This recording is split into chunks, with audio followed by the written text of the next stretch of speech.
कई सभ्यताओं में से एक सभ्यता सोमारिस ग्रह पर रहती थी। ये ग्रह हूबहू पृथ्वी के जैसा ही था। यहाँ का वातावरण भी पृथ्वी के जैसा ही था और यहाँ के लोग भी हमारे जैसे ही थे, पर वे लोग उस समय भी हम लोगों से बहुत एडवांस थे। उसी ग्रह पर एक स्पेसशिप पायलट मिल्स का परिवार रहता था, जिसमें उसकी पत्नी और इकलौती बेटी नेविन होती है। उसकी बेटी को एक गंभीर बीमारी होती है, जिसके इलाज के लिए मिल्स के पास उतने पैसे नहीं होते, लेकिन मिल्स को उसकी कंपनी अंतरिक्ष में खोजबीन करने के लिए 2 साल लंबी यात्रा के बदले उसकी बेटी के इलाज के लिए पैसा देने के लिए तैयार हो जाते हैं। तो मिल्स की पत्नी उससे उस ऑफर को एक्सेप्ट करने के लिए कहती है। तो मिल्स उससे कहता है, मैं 6 हफ्तों से ज्यादा कभी नेविन से दूर ही नहीं रहा हूँ, तो मैं उसको छोड़कर इतने लंबे समय के लिए कैसे चला जाऊँ। इस बात को सुनकर उसकी पत्नी उसे समझाती है कि इस 2 साल की कीमत हमारी बेटी की जिंदगी है। ये सुनकर मिल्स अपनी बेटी को गले लगा लेता है। तो नेविन नम आंखों से अपने पिता से कहती है, मुझको पता है आप सिर्फ मेरी वजह से जा रहे हो। तो मिल्स उससे कहता है, तुम्हारी वजह से नहीं, तुम्हारे लिए। उन दोनों का एक दूसरे से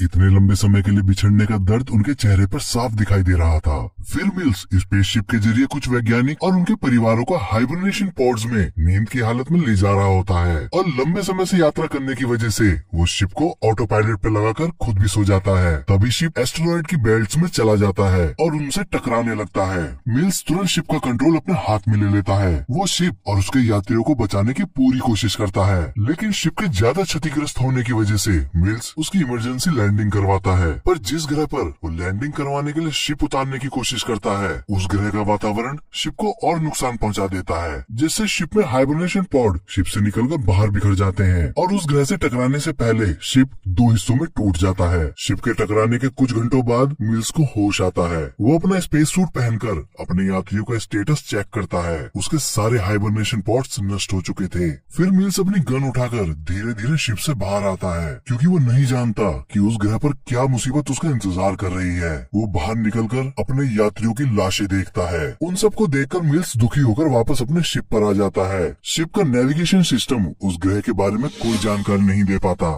फिर वो उसके साथ हुई सारी स्थिति के बारे में बताता हुआ अपने ग्रह पर संदेश भेजता है कि सिर्फ मैं बचा हूँ।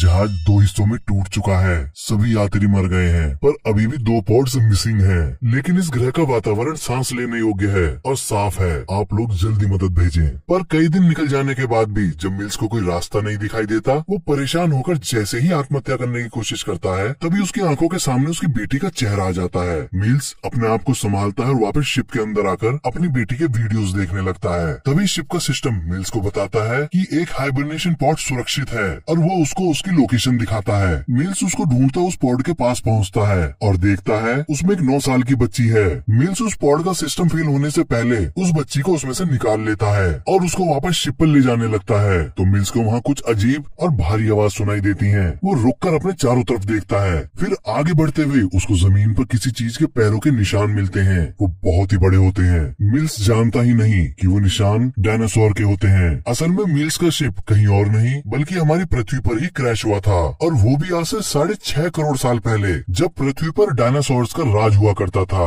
मिल्स उस लड़की को शिप पर ले आता है। फिर अगली सुबह वो उसको सोता हुआ छोड़ शिप के टूटे हुए दूसरे हिस्से को ढूंढने निकलता है। बाहर उसको डायनासोर के कंकाल मिलते हैं। वो उसको देखकर कुछ समझ ही नहीं पाता। तभी उसके सामने गर्म पानी और गर्म गैस का फव्वारा जमीन से निकलता हुआ मिलता है। तभी उसको एक पहाड़ी पर एक चमक दिखाई देती है। तो वो अपने डिवाइस से उसको जांचता है। वो उसके शिप का टूटा हुआ हिस्सा ही होता है, जो उससे 15 किलोमीटर दूर था। वो वापस आकर शिप पर उस लड़की से बात करने की कोशिश करता है, पर वो दोनों एक दूसरे की भाषा ही नहीं समझ पाते। तो मिल्स अपने यात्रियों की लिस्ट निकालकर उस लड़की के पॉड नंबर के आगे उसका नाम पढ़ता है। उस लड़की का नाम कोआ होता है, जिसका मतलब होता है निडर योद्धा। मिल्स उससे बात करता उसे समझाता है कि हमारे शिप का एक हिस्सा टूटकर पहाड़ी की चोटी पर रह गया है और उस हिस्से में एक एस्केप शटल है, जिसमें बैठकर हम यहाँ से निकलकर अपने घर जा सकते हैं। कोआ समझ जाती है कि वो घर की बात कर रहा है, तो वो मिल्स को इशारों में अपने पेरेंट्स के बारे में पूछती है, जो उसके साथ उसके शिप पर थे। तो मिल्स उससे झूठ बोलता है कि वो उस बचे हुए हिस्से में है, लेकिन असलियत तो ये थी वो मर चुके थे। मिल्स ने उससे इसलिए झूठ बोला क्योंकि वो उसे बचाना चाहता था और उसके लिए उसे उसको एस्केप शटल तक ले जाना था। कोआ चलने से पहले मिल्स की बेटी की वीडियोस देखने लगती है। तो कोआ को पता चलता है कि वो वो बहुत बीमार है। तभी मिल्स वहाँ आकर परेशान होता हुआ वीडियो बंद कर देता है। मिल्स चलने से पहले जरूरी सामान लेकर कोआ को इशारे में समझाता है कि तुम चुप रहकर आगे बढ़ना। फिर वो वहाँ से निकल पड़ते हैं। दोनों धीरे धीरे आगे बढ़ते हैं। कोआ का ध्यान आसमान की तरफ जाता है। वो देखती है कोई बहुत विशाल चीज चांद से टकराने वाली है। उसके बाद मिल्स एक चेरी को अपनी डिवाइस में डालकर चेक करके कोआ को बताता है ये जहरीली है, इसको खाकर तुम मर सकती हो।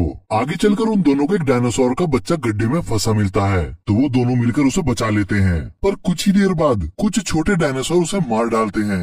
ये नजारा देख कोआ डर और दुख के कारण चीख पड़ती है। तभी मिल्स उसके मुंह पर हाथ रखकर उसको पेड़ के पीछे छुपा लेता है और उन डायनासोर्स के चले जाने के बाद उसको समझाता है तुम ऐसा करके खुद को मार लोगी, तुमको शांत और चुप रहना होगा। फिर वो आगे बढ़ जाते हैं। तभी मिल्स के डिवाइस से सिग्नल लॉस्ट हो जाता है, जिसकी वजह से मिल्स भटक जाता है। तो वो एक पेड़ पर चढ़कर फिर से अपने डिवाइस की लोकेशन सेट ही कर रहा होता है। तभी टहनी टूटने की वजह से वो नीचे गिर जाता है, जिसकी वजह से उसके कंधे की हड्डी अपनी जगह से हट जाती है। मिल्स के दर्द से चीखने के कारण वहाँ रेप्टाइल जैसे दिखने वाले डायनासोर आ जाते हैं। इससे पहले वो उन पर हमला करे, मिल्स कोआ का पैर अपने हाथ पर रखकर झटका देता है, जिससे उसकी हड्डी वापस अपनी जगह पर आ जाती है। वो तुरंत उस रेप्टाइल को अपनी गन से मार देता है, लेकिन उनकी तादाद ज्यादा होने की वजह से मिल्स कोआ को वहाँ से निकाल देता है और अकेला ही उनको मारने लगता है। पर कुछ रेप्टाइल कोआ के पास आकर उस पर हमला करते हैं, पर मिल्स समय पर पहुंचकर उसे बचा लेता है।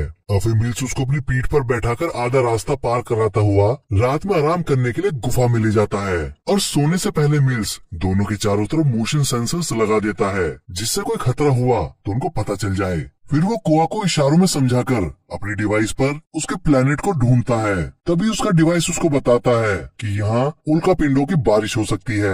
अब वो दोनों लेट जाते हैं। मिल्स अपनी बेटी को याद करता हुआ बहुत रोता है। अब रात को मोशन सेंसर्स रेड होने लगते हैं। मिल्स तुरंत उठकर अपने आसपास देखता है। तभी उसको पता चलता है कोई कीड़ा कोआ की सांस की नली में जाकर उसकी सांस रोककर उसको बेहोश कर चुका है। मिल्स जल्दी से उस कीड़े को मारता है। उसके मरते ही कोआ को होश और सांस आ जाता है, लेकिन तभी मोशन सेंसर्स किसी बड़े खतरे का इशारा करते हैं। वहाँ एक टीरेक्स डायनासोर आ गया था। वो उन पर हमला कर देता है, तो वो दोनों बचने के लिए गुफा के अंदर चले जाते हैं और आखिर में फंस जाते हैं। अब उन दोनों को वहाँ से निकलने के लिए कोई रास्ता नहीं मिलता। इस बात से वो दोनों परेशान हो जाते हैं।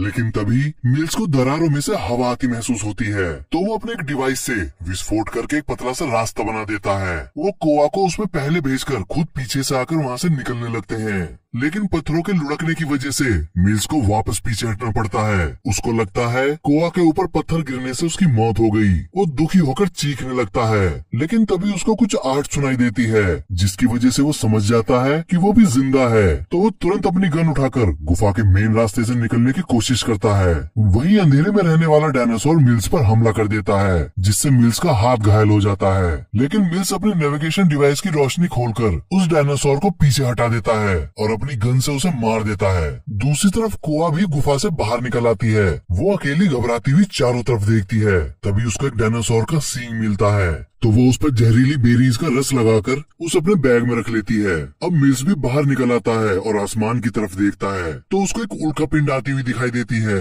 इस बार उसका डिवाइस उसको बताता है कि ये इसी ग्रह से टकराने वाला है, पर वो अकेला नहीं बल्कि अनगिनत उल्का पृथ्वी की तरफ बढ़ रही होती हैं। असल में ये वो समय होता है जब उल्का पिंडों के पृथ्वी से टकराने की वजह से डायनासोर्स की पूरी प्रजाति का अंत हो गया था। मिल्स अब जल्दी से जल्दी कोआ को ढूंढने लगता है, लेकिन दौड़ता दौड़ता अचानक एक दलदल में कूदकर फंस जाता है और उसमें धंसने लगता है।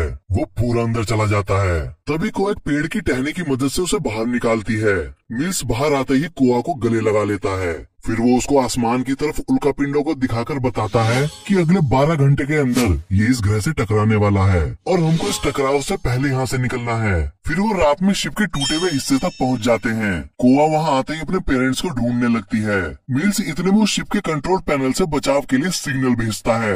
फिर वो कोआ को बताता है कि हमें बचाने के लिए शिप आ रहा है, पर कोआ कुछ नहीं समझ पाती। उसको अब सिर्फ अपने पेरेंट्स चाहिए थे, तो वो फिर से उनको ढूंढते हुए शिप के बाहर आ जाती है और वहाँ पड़े बहुत से नष्ट हुए पॉड्स को देखकर डर जाती है और गुस्से से मिल्स से अपने पेरेंट्स के बारे में पूछती है। फिर मिल्स उसको शांत करता हुआ अपनी बेटी की फोटो दिखाकर उसे बताता है, ये मेरी बेटी है, और बताता है जब मैं 2 साल के लिए इस मिशन पर आया, इसी बीच वो बीमारी के कारण मर गई और मैं उसके पास तक नहीं था। ये बात बताता हुआ मिल्स बहुत इमोशनल हो जाता है। कोआ मिल्स के चेहरे पर उसके दर्द को देखकर समझ जाती है। फिर मिल्स उससे कहता है मैं तुमको तुम्हारे घर ले जाना चाहता हूँ। कोआ मिल्स के गले लगकर बहुत रोती है। अब उल्का गिरनी शुरू हो जाती है तो मिल्स जल्दी से एस्केप शटल में बैठकर वहाँ से निकलने की कोशिश करता है। तभी एक उल्का शिप से टकरा जाती है जिससे वो शटल टूटकर नीचे गिर जाता है। तभी वहाँ टी-रेक्स आ जाता है। मिल्स अपनी गन से उस पर हमला करने की कोशिश करता है पर गन एक्टिवेट नहीं होती तो वो छुप जाता है। तभी कोआ उसको बेटी का मैसेज सुनवाती है। वो कोआ को देखकर बहुत ज्यादा दुखी हो जाता है। इतने में मिल्स की गन एक्टिवेट हो जाती है। वो तुरंत उन दोनों डायनासोर्स को मार देता है। इतने में एस्केप शटल अपने आप को रिस्टोर कर लेती है, लेकिन इससे पहले कि मिल्स उस शटल में जाता, वहाँ एक और डायनासोर आ जाता है जिससे वो गुफा में लड़ रहा था। अब मिल्स की गन खराब हो चुकी थी। वो कोआ को इशारा करके शटल को लॉन्च करने के लिए बोलता है और खुद उस टी-रेक्स को अपने पीछे ले जाकर उस जगह ले आता है जहाँ गर्म पानी और गर्म गैस का फव्वारा था। टी-रेक्स जैसे ही फव्वारे के ऊपर आता है तो उसका प्रेशर फूट पड़ता है और वो जलकर मर जाता है। कोआ मिल्स को वापस रेस्क्यू शटल पर लाती है और मिल्स बड़े टकराव से पहले ही शटल को लॉन्च कर देता है। वो उल्का पृथ्वी से टकराती है और पृथ्वी के समस्त जीवन को नष्ट कर देती है। मिल्स और कोआ पृथ्वी के वातावरण से बाहर निकल आते हैं और बच जाते हैं। फिर वो दोनों ओरिएंट बेल्ट अपने घर की तरफ निकल जाते हैं। पृथ्वी पर अब सब कुछ तबाह हो चुका है, लेकिन जैसे जैसे हजारों लाखों साल गुजरते हैं वहाँ बदलाव आना शुरू होता है और इस घटना के 6.5 करोड़ साल बाद हम लोग एक नई सभ्यता का निर्माण मानव जाति के रूप में करते हैं और ये कहानी यहीं खत्म हो जाती है।